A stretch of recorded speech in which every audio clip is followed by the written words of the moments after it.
থানায় আসিয়া অভিযোগ দায়ের করিতে বিলম্ব হইল।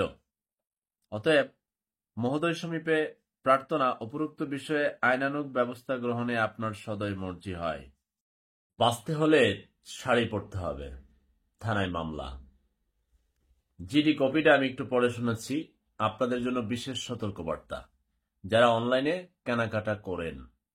আমার নিকটতম প্রতিবেশী একজন কলেজ ছাত্রী, সে মোটামুটি ক্ষতিগ্রস্ত হয়ে পরবর্তীতে আমার একেবারে নিকটতম প্রতিবেশী আমার অফিস পর্যন্ত গতকাল থানার জিডি কপি নিয়ে আসছে। কি করেছে তিনি দেখেন। অনলাইনে কেনাকাটার ক্ষেত্রে আপনাদেরকে বারবার বলছি যে আপনারা অগ্রিম টাকা লেনদেন করবেন না। দেখেন, আমি একজন ক্ষুদ্র নাগরিক, আমার অনলাইন শপে কেবলই শুরু করেছি প্রাকৃতিক মধু। আমি বারবার বলছি 1 টাকা অগ্রিম লেনদেন করবেন না, এবং আমার সাথে কথা বলে লিস্ট এবং সিরিয়াল দিয়ে তারপর বুকিং নিয়ে, তারপর ফাইনাল বুকিং নিয়ে তারপর পরিবহনে যাবে। অগ্রিম টাকা লেনদেন করবেন না। আমার শপেও এখানে অনেকে বলে, ভাই আমি তো টাকা দিয়ে দিচ্ছি। কই টাকা দিচ্ছেন? তো আমি যে পেজটা আমার সাথে অ্যাড করা আছে ওইটাতে ফলো দিয়ে আপনি যদি ইনবক্সে যান তাহলে আমার নাম্বার পাবেন, সরাসরি আমার সাথে কথা বলে তারপর কাজ করবেন। যাই হোক, আমরা এখন ঘটনার সূত্রপাতে আসি। বরাবর অফিসার ইনচার্জ, কিশোরগঞ্জ মডেল থানা, কিশোরগঞ্জ। বিষয় সাধারণ ডায়েরি করার আবেদন। জনাব, বিনীত নিবেদন এই যে আমি নিম্ন স্বাক্ষরকারী আপনার থানায় হাজির হইয়া এই মর্মে সাধারণ ডায়েরি করার আবেদন করিতেছি যে গত 18/1/2024 তারিখে আনুমানিক দুপুর 12:50 ঘটিকায় সময় আমার ফেসবুক মেসেঞ্জার থেকে ইন্ডিয়ান কাতান শাড়ি হাউজে আমার এই বিকাশ পার্সোনাল নাম্বার থেকে এই নাম্বারে 1350 টাকা পাঠাই, এবং দোকানের এই এজেন্ট নাম্বারে 1050 টাকা পাঠাই। কাতান শাড়ির জন্য সর্বমোট 2400 টাকা দিয়ে অর্ডার দেই। টাকা পাঠানোর পর ডেলিভারি ম্যানের এই নাম্বারে কল করিলে সে আমার মোবাইল রিসিভ করে না।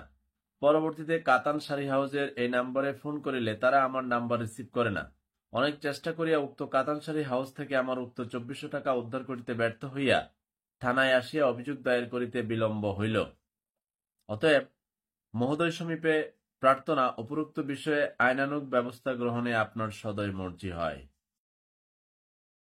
দেখেন, এখন ইন্ডিয়ান কাতান শাড়ি হাউজের পেজে গেলে অনেক সময় আমি অনেক প্রতিবেদন করছি, দেখা যাচ্ছে ওই মূল পেজের মালিক এসে বলতেছে যে ভাই আপনি তো আমাদের পেজের নামে প্রতিবেদন করছেন, কিন্তু আমরা তো প্রতারণা করিনি, আমাদের নামে ভুয়া আরেকজনে ফেসবুক পেজ খুলে এই কাজটা করছে। এরকম ঘটনা ঘটে। তাই আপনি ক্রেতা হিসেবে কাজ হচ্ছে আপনার অগ্রিম লেনদেন করবেন না।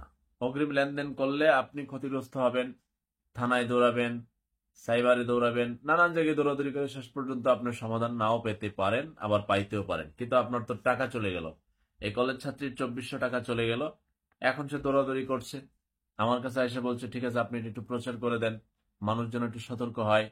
বলছে আপনার ভিডিও তো আমি দেখি। তাই আমি বলছি আমার ভিডিও আপনি দেখেন, তা আমি কতবার কত ধরনের ভিডিও বলছি, তারপরও আপনি ঠকে গেলেন। এখন আপনি এসে বলতেছেন আরেকজনকে বলার জন্য। বলছে ঠিক আছে আমি ক্ষতিগ্রস্ত হলাম, অন্য আর যেন অন্যরা না হয়। তো আপনারা ক্রেতা হিসেবে আপনাদের সতর্কতা ছাড়া উপায় তো নেই। এখন শাড়ি কিনতে গিয়ে যদি আপনার বাড়ি চলে যায়, শাড়ি গিয়ে কিনতে গিয়ে যদি আপনার পারিবারিকভাবে অনেক সময় ঘটনাটা জানাজানি হয়, পরিবার তো অনেক সময় সম্মতি দেয় না, তারপর অনেকেই কেনাকাটা করে। কেনাকাটা করতে পারেন, আপনার অগ্রিম টাকা দিবেন না। আমি তো বারবার আমার এই অনলাইন শপে বলছি যে 1 টাকা অগ্রিম লেনদেন করবেন না। এরপরে ভাই আমি তো দিয়ে দিচ্ছি। কই দিচ্ছেন আপনি? তারপরও এই জিডিটা সে করছে, সে তার চেষ্টা চালিয়ে যাচ্ছে। আপনাদেরও প্রচার করে দিলাম যেন আপনারা একটু সতর্ক থাকেন। সবাই ভালো থাকবেন, শেয়ার করে অন্যকে সতর্ক করে দেন। আল্লাহ হাফেজ।